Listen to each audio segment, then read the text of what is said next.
बन बन के बिगड़ जाती है, सारी दुनिया हमें ठुकराती है। बिस्मिल्लाहिर्रहमानिर्रहीम। चंद सवालात हैं, उनके जवाब पेश करने हैं। सबसे पहला मसला ये है, कब्रिस्तान में जूते चप्पल पहनकर चलना जायज़ है या नहीं? अल-जवाब वबिल्लाहि तौफीक। कब्रिस्तान में कब्रों के दरमियान जूते चप्पल पहनकर चलना बिला कराहत जायज़ और दुरुस्त है। अलबत्ता मुस्तहब ये है कि आप चप्पल उतार करके कब्रिस्तान जाएं।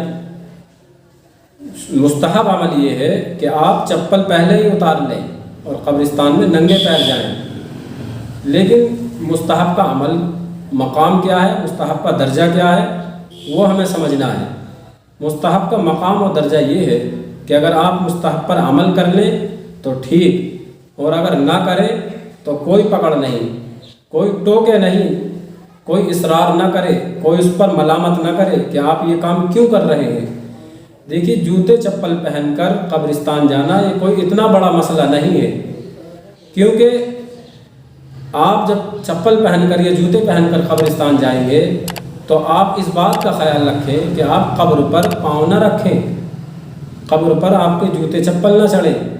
इसी तरह आप नंगे पैर जब कब्रिस्तान में अंदर जाएं तो इस बात का ख़ास ख्याल रखें कि हम कब्रिस्तान में जब जाएं तो वहाँ पर जो कब्रें हैं, कब्रों पर खड़े ना हों, कब्रों पर ना बैठें, बल्कि साइड में बैठें। अगर हमें मालूम है कि ये कब्र है तो वहाँ से हटकर बैठना चाहिए। तो मालूम पता क्या चला, कब्रिस्तान में जूते चप्पल पहनकर जाना जायज़ है। अलबत्ता बेहतर और मुस्तहब ये है कि आप चप्पल बाहर ही उतार दें। दूसरा सवाल ये है, मैयत को दफन करने के बाद लोग कब्रिस्तान के बाहर आने पर सब मिलकर हाथ उठाकर दुआ करते हैं, क्या ये अमल सही है या बिदअत है? देखिए, कब्रिस्तान के अंदर या बाहर इज्तिमाई अंदाज से, यानी सब लोग इकट्ठे होकर दुआ करते हैं बाज़ जगह। इस तरह दुआ मांगना इज्तिमाई अंदाज से ये दुआ का कोई सबूत नहीं है। यानी सब लोग इकट्ठे होकर बाकायदा कब्रिस्तान से बाहर या कब्रिस्तान के अंदर इस तरह दुआ करना इज्तिमाई अंदाज से, इस दुआ का कोई सबूत नहीं है। अलबत्ता इनफिरादी तौर पर, यानी तन्हा मुतलकन दुआ करना ये साबित है, और दुआओं में हाथ उठाने की भी गुंजाइश है। यानी आप हाथ उठाकर भी दुआ कर सकते हैं कब्रिस्तान में। लेकिन बेहतर शक्ल ये है कि कब्रों से दूसरी तरफ रुख कर दुआ की जाए, कब्रों की तरफ होकर दुआ न की जाए। अगर आपके सामने कब्र है तो आप कब्र के सामने हाथ उठाकर दुआ ना करें, बल्कि कब्र से थोड़ा हट जाएं, तब हाथ उठाकर दुआ करें। अगर आपके सामने कब्र है तो आपको हाथ उठाकर दुआ करने की गुंजाइश नहीं है। क्यों? ताकि इश्तिबाह और शुकूक और शुबहात से मुकम्मल हिफाजत हो जाए।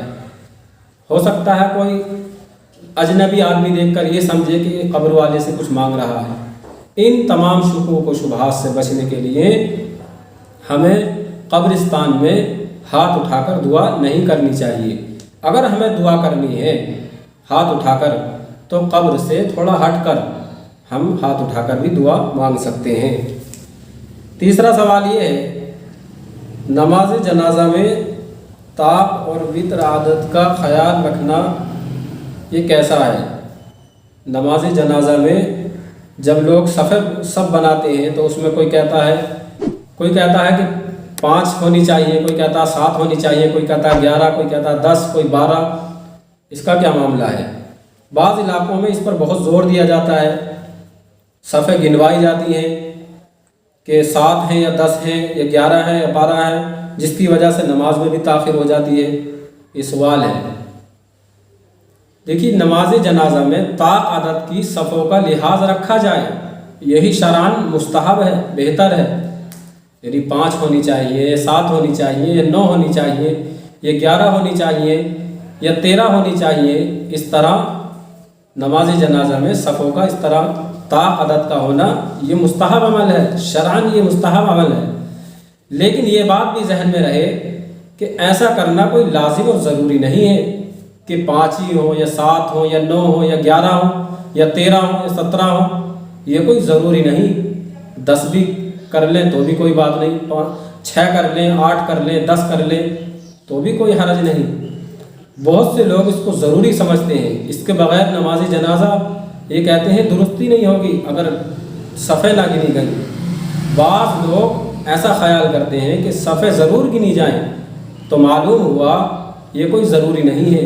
बाज़ लोग इसको बहुत ज़रूरी समझते हैं। लोगों का ऐसा ख्याल करना बिल्कुल बातिल है, बिल्कुल गलत है।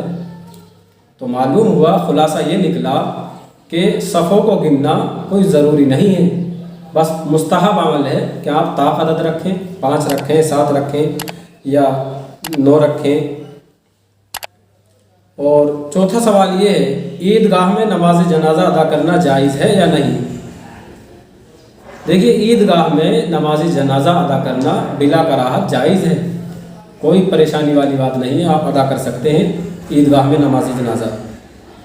5वां सवाल ये है, जनाजा ले जाते वक्त बुलंद आवाज़ से ला इलाहा इल्लल्लाह का जिक्र करना ये कैसा है। बहुत सी जगह जब जनाजा लेकर जाते हैं तो बहुत तेज़ आवाज़ से ला इलाहा इल्लल्लाह, ला इलाहा इल्लल्लाह करते हुए जाते हैं, ऐसा करना कैसा है। देखिए, जनाजे के साथ बुलंद आवाज़ से ला इलाहा इल्लल्लाह का जिक्र करना शरीयत में कोई साबित नहीं है।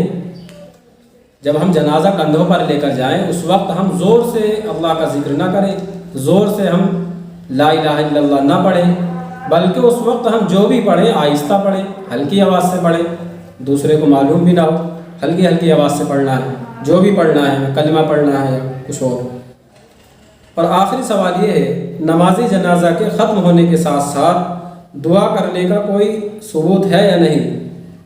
अरे, जब नमाज जनाजा पूरी हो जाती है, बाकायदा खड़े होकर इमाम साहब दुआ कराते हैं, इसका क्या हुक्म है। देखिए, नमाज जनाजा खुद दुआ है, लिहाजा उसके बाद यानी नमाज जनाजा पूरी होने के बाद दुआ करने का कोई सबूत नहीं है और ना सलफ़ सालिहीन से साबित है, क्योंकि नमाज जनाजा तो खुद दुआ है। हम उसमें दुआ मांगते हैं, अल्लाहुम्मा मग़फ़िर लिहय्यिना, या अल्लाह हमारे ज़िंदों की मग़फ़िरत फरमा, व मय्यितिना, और हमारे मुर्दों की मग़फ़िरत फरमा, व शाहिदना, वो जो मौजूद हैं उनकी मग़फ़िरत फरमा, व गायबिना, जो मौजूद नहीं है गायब हैं अल्लाह उनकी भी मग़फ़िरत फरमा, व सगीरिना व कबीरिना, जो छोटे हैं उनकी भी मग़फ़िरत फरमा, जो बड़े हैं। इस तरह हम गोया दुआ करते हैं। भाई, नमाज जनाजा तो खुद दुआ है, उसके बाद दुआ करने की कोई ज़रूरत नहीं। शरीयत में इसका कोई सबूत नहीं है कि बाकायदा खड़े होकर इमाम साहब दुआ कराएं, जहरन दुआ कराएं, आहिस्ता, इसका कोई सबूत नहीं है शरीयत में। दुआ करें कि अल्लाह रब्बुल इज़्ज़त हम सबको शरीयत और सुन्नत के मुताबिक ज़िंदगी गुजारने की तौफ़ीक़ अता फ़रमाए। वस्सलामु अलैकुम व रहमतुल्लाहि व बरकातुहू।